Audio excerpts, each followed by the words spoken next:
You're up. Welcome, Mr. Secretary.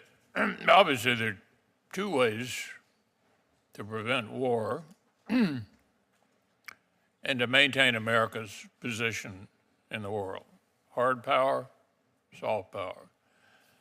Over my years here, the people that have spoken mostly about the importance of soft power have been generals who know the cost of war.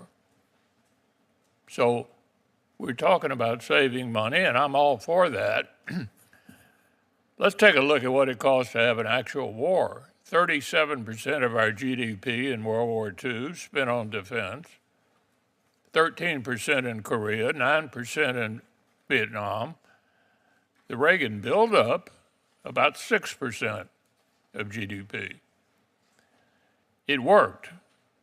They didn't want to mess with us because they knew how strong we were going to be. And an equal partner, much less costly, is the soft power side.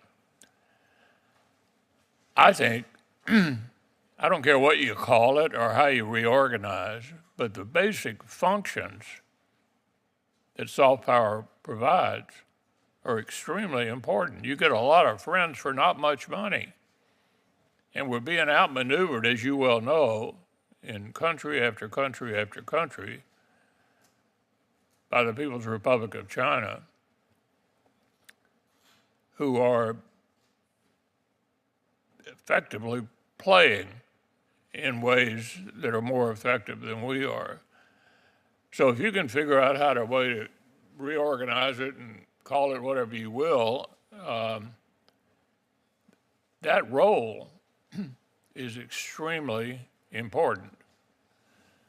How are foreigners looking at us right now? I think they think we're losing interest.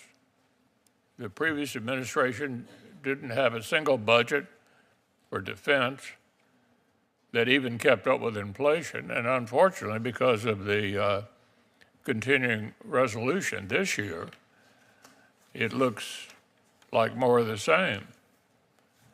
So it strikes me, no matter how well the tariffs, for example, work out, that the perception at the beginning of this administration is that we want to fight with our allies and figure out some way to make an agreement with our enemies, which brings me to Ukraine. And I think the America that I believe in, and most of us believe in, would find no equivalence between the Russians and the Ukrainians. And so I'm hoping as this administration moves forward, it doesn't end up not facing the actual enemies we have now: North Korea, China, Russia, Iran's proxies, by working with our allies to stand up to them. Just to take a specific example of how soft power makes a difference, look at a country like Burma that you've had an interest in, and I have too over the years. Horrible place run by despicable people. Lots of storms and problems of one kind or another. The Chinese are in there just operating effectively. And we, because of not honoring contracts and some of the other things that we were doing to try to be helpful, just completely getting outmaneuvered.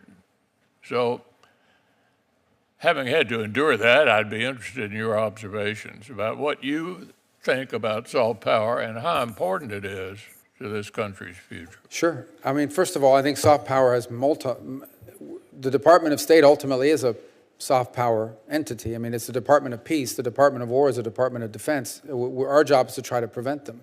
And so I do think that the model you've outlined, especially during the Cold War, was quite useful, because during that time, that model served to keep societies from collapsing and becoming susceptible to Marxist regimes taking them over. That was the biggest fear during the Cold War, was that governments with high levels of poverty would be attracted to a Marxist revolution that would overthrow an allied government and create another satellite state for the Soviet Union. We live in a different world today. The threats look different. In some cases, fragility is still a factor, but it is largely a factor that will lead to either a costly humanitarian crisis, and in some cases, operating in safe haven spaces for radical jihadists to threaten us here at home. So the concept remains true. How it's applied is what has changed, because I think the context, and in that context, no matter how much even with these reductions that are proposed before you, we would still be the single largest foreign aid donor on the planet by multiples. I mean, no one even comes close. I think Germany was second, if I recall the last time I checked, and it's not even close. That remains the case. What we have to do now is apply that soft power to the places where it matters most to our national interests and to the programs that can make the biggest difference, the biggest impact in furthering our national interests. I think it's possible to both be a humanitarian and at the same time further the national interest. And there are cases where perhaps there isn't going to be a national interest argument. We just do it because we don't want people to die, or we want to help alleviate suffering. The case of Burma is an example. It wasn't just a reduction in aid because we had teams on the ground. It was actual local authorities that prevented us from getting involved or allowing certain aid to be distributed because they were in the middle of their own conflicts internally in the midst of it. So some of these environments where we're trying to deliver aid are quite challenging. Even if we provide the money, we struggle to get it to the recipients because of some local impediment on the ground that could include, for example, in the case of Haiti, armed gangs that will hijack humanitarian shipments and steal them. Just steal them as soon as they come into the country. So it's not that we care less about Haiti, but I certainly don't think foreign aid should be going into the hands of a Haitian gang and being stolen from the people that we're intending to benefit.